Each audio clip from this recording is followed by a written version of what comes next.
Təbriz şəhərindən daxil olan məlumatlara əsasən, cümə axşamı 15 yanvar tarixində şəhərdə təhlükəsizlik tədbirləri kəskin şəkildə gücləndirilib və ictimai həyat ciddi şəkildə məhdudlaşdırılıb. Yerli mənbələrin məlumatına görə axşam saat 20:00-dan etibarən vətəndaşların şəhər daxilində hərəkətinə ciddi məhdudiyyətlər tətbiq olunub və Təbriz faktiki olaraq hərbi vəziyyətə bənzər şəraitə salınıb. Məlumata görə Təbrizin böyük bazarı və böyük ticarət mərkəzləri tamamilə bağlanıb. Yalnız bəzi məhəllə dükanları məhdud vaxt çərçivəsində fəaliyyət göstərir. Şəhər üzrə ət, toyuq əti, düyü, bitki yağı, şəkər və qənd kimi əsas ərzaq məhsullarında ciddi qıtlıq yaranıb və bir çox mağazalarda bu məhsulların satışı üçün tükəndiyi bildirilir. Eyni zamanda şəhərin müxtəlif ərazilərində hərbi və təhlükəsizlik qüvvələrinin geniş şəkildə yerləşdirildiyi qeyd olunur. İranda 19 gündür ki, davam edən ümumxalq etirazlarında öldürülən 2677 nəfərin kimliyi müəyyənləşdirilib. Bunu İran İnsan Haqları Təşkilatı bildirib. Öldürülənlərdən 163 hökumət məmuru, 16-sı azyaşlı və 20-si etiraz eyləmlərində iştirak etməyən mülki şəxslərdir. Bununla yanaşı 19097 nəfər həbs edilərək müxtəlif həbsxanalara köçürülüb. Bildirilib ki, internet kəsildiyinə görə öldürülən və həbs olunanların sayı və kimliyinin müəyyənləşdirilməsində gecikmələr olur. Qeyd edək ki, bəzi mənbələr ölü sayının minlərlə olduğunu bildirsələr də bunu dəqiqləşdirmək hələlik mümkün deyil. 15 yanvar cümə axşamına keçən gecə saatlarında İranın hava məkanı bir neçə saat ərzində qəfil və səssiz şəkildə əsas kommersiya uçuşları üçün bağlanıb. Nadir rast gəlinən bu addım nəticəsində İran üzərindən keçən intensiv hava dəhlizləri uçuş izləmə sistemlərində tamamilə boş qalıb. Məlumatlara əsasən məhdudiyyət yerli vaxtla təxminən saat 02:15-də başlayıb və səhər saat 7:00-dək davam edib. Bu müddətdə İran ölkənin hava məkanına giriş və tranzit uçuşlarını dayandırıb, yalnız məhdud sayda xüsusi reysə fövqəladə icazə verilib. Qərar nəticəsində onlarla beynəlxalq uçuş, o cümlədən Lufthansa, Turkish Airlines və Air India təyyarələri marşrutlarını dəyişərək qonşu ölkələrin hava məkanından keçməyə məcbur olub. Bildirilir ki, Moskva-Tehran marşrutu üzrə hərəkət edən bir Aeroflot reysi də havada geri dönüb. Flight Radar 24 platformasının yaydığı görüntülər göstərir ki, qeyd olunan saatlarda İran səması demək olar ki, bütün uçuşlardan tamamilə boş olub. Hava məkanı mərhələli şəkildə açıldıqdan sonra radar sistemlərində ilk görünən təyyarələr daxili aviaşirkətlərə Mahan Airə məxsus olub. Qeyri-rəsmi mənbələr bu addımı bölgədə artan gərginlik fonunda tətbiq edilən təhlükəsizlik protokolları ilə əlaqələndirirlər. Aviasiya təhlükəsizliyi üzrə ixtisaslaşmış bəzi saytlar isə mövcud vəziyyətin mülki təyyarələrin səhvən hədəf alınması riskini artıra biləcəyi barədə xəbərdarlıq ediblər. Qısa müddətli, lakin mənalı bu fasilə xüsusilə Avropa və Asiya marşrutlarında bir sıra reyslərin ləğvinə və ya gecikməsinə səbəb olub. Bir neçə regional aviaşirkət də uçuş cədvəllərində dəyişiklik etmək məcburiyyətində qalıb. Eyni zamanda təsdiqlənməmiş məlumatlara görə Çin yük təyyarələrinin bütün məhdudiyyətlərə baxmayaraq Tehrana uçuşları davam edib. Bildirilib ki, bu reyslər hava hücumundan müdafiə sistemləri və zenit raket avadanlıqları daşıyıb. Bu isə Tehran və Sepaha bağlı həssas obyektlərin təhlükəsizliyinin gücləndirilməsi ilə bağlı ehtimalları artırıb. Baş verənlər yeni suallar doğurur. İran hava məkanının bağlanması ABŞ və İsrailə yönəlik çəkindirmə mesajıdır, yoxsa Çin rejiminin təhlükəsizlik hesablamalarında daha aktiv rol almağa başlayıb? İranın bank sisteminin vəziyyəti ilə bağlı yayımlanan son məlumatlar bir neçə bankın faktiki olaraq iflas mərhələsinə daxil olduğunu göstərir. Qiymətləndirmələrə görə İranın 3 ən böyük bankından biri sayılan və Sepah ilə ordunun əsas maliyyə təminatçısı olan bank Sepah öhdəliklərini yerinə yetirmək qabiliyyətini itirib.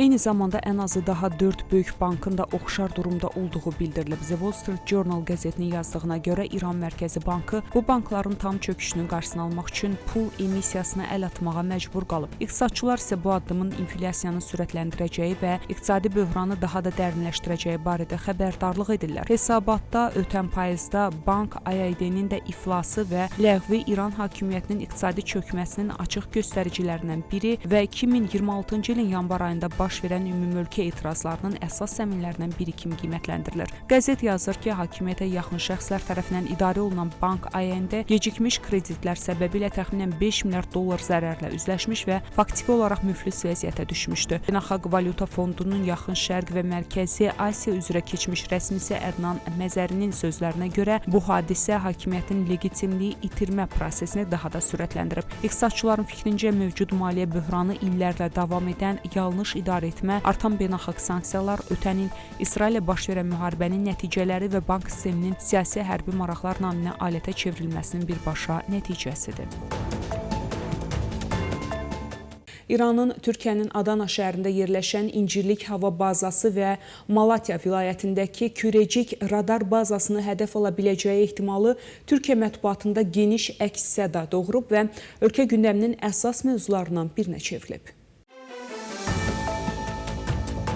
Birləşmiş Ştatların mümkün hərbi əməliyyat təhdidlərinin artması fonunda İran hakimiyyəti indiyənədək görünməmiş sərt ritorika ilə qonşu ölkələrdə yerləşən ABŞ hərbi bazalarını legitim hədəf elan edib. Media mənbələrinin məlumatına görə Tehran xəbərdarlıq edib ki, Birləşmiş Ştatlar tərəfindən hər hansı hücum baş verərsə, Türkiyə, Qətər və Səudiyyə Ərəbistanındakı Birləşmiş Ştatlar bazaları vurula bilər. Məlumata görə ABŞ qüvvələrinin yerləşdiyi İncirlik hava bazası ilə yanaşı Malatyadakı Kürecik radar bazasının da potensial hədəf kimi gündəmə gəlməsi bölgədə təhlükəsizliklə bağlı narahatlıqları daha da artırıb. Bu açıqlama Birləşmiş Ştatların İran ətrafında hərbi fəallığının artdığı və Vaşinqtonun mümkün hərbi addımı ilə bağlı siyasi və təhlükəsizlik dairələrində ciddi müzakirələrin getdiyi bir vaxtda təsadüf edir. Belə bir şəraitdə İran hakimiyyəti qonşu ölkələrə ünvanlanan hədələyici mesajla gərginliyin coğrafiyasını öz sərhədlərindən kənara çıxarmağa çalışır.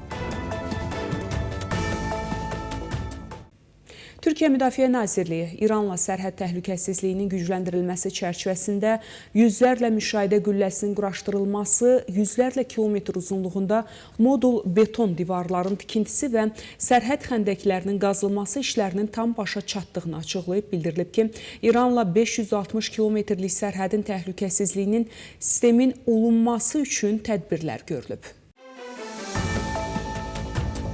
Bəyanatda sərhədlərin fiziki təhlükəsizlik sisteminin gücləndirilməsi çərçivəsində İran sərhədi boyunca 203 elektro-optik sistemin və 43 lift qülləsinin quraşdırılmasının başa çatdırıldığı və 380 kilometrlik modul divarlarının tikildiyi bildirilib. Bundan əlavə 553 kilometr sərhəd xəndəyinin qazılması başa çatdırılıb və mövcud xəndəklərin genişləndirilməsi və onların qarşısının alınması effektivliyinin artırılması işləri davam etdirilir. Türkiyə Müdafiə Nazirliyi sərhədə aparan sərhəd xətlərinin və marşrutlarının mövcud kəşfiyyat və müşahidə avadanlıqları vasitəsilə bütün hava və yer şəraitində fasiləsiz olaraq 24 saat izlənildiyini vurğulayıb. Bundan əlavə bölgədə dron sistemlərindən istifadə edərək kəşfiyyat və müşahidə uçuşları davamlı olaraq həyata keçirilir. Bəyanatda hazırda Türkiyə sərhədlərinə doğru geniş yayılmış miqrasiyanın əlamətlərinin olmadığı, lakin sərhəd boyunca əlavə təhlükəsizlik tədbirlərinin hazırlandığı və zərurət yaranarsa bu tədbirlərin tez bir zamanda həyata keçiriləcəyi bildirilib.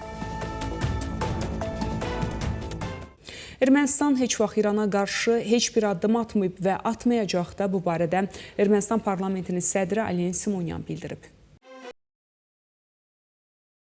Ermənistan İrana qarşı proseslərə cəlb edilməyəcək deyə Simonyan İranın İrəvandakı səfiri Xəlil Şirqolaminin Ermənistanın İrana düşmən qüvvələrinin mərkəzinə çevrildiyi barədə səsləndirdiyi fikirləri şərh edərkən deyib. Onun sözlərinə görə o, Tehranın Tramp marşrutu layihəsi ilə bağlı narahatlığını əsassız hesab edir. TRIP İranda daxil olmaqla regionun böyük ölkələri üçün böyük iqtisadi imkanlar yaradacaq deyə parlament sədri deyib.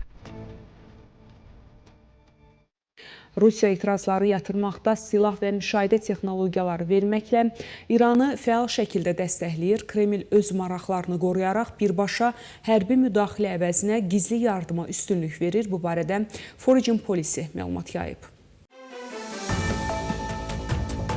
Nəşrin məlumatına görə Rusiya İrana qoşun yeritmir, lakin rejimin repressiv mexanizmlərini gücləndirməsinə fəal şəkildə kömək edir. Moskva qarşı tərəfi avtomat silahları, snayper tüfəngləri, zirehli maşınlar, helikopterlər, eləcə də internetə nəzarət və etirazlara qarşı mübarizə üçün texnologiya ilə təmin edir. Rusiya həmçinin BMT Təhlükəsizlik Şurasındakı daimi üzvlüyündən istifadə edərək İrana qarşı sanksiyaların qarşısını almaq və ya yumşaltmaq üçün rejimi diplomatik şəkildə dəstəkləməyə çalışır. Eyni zamanda bildirilir ki, Moskvanın birbaşa hərbi müdaxiləsi ehtimalı azdır.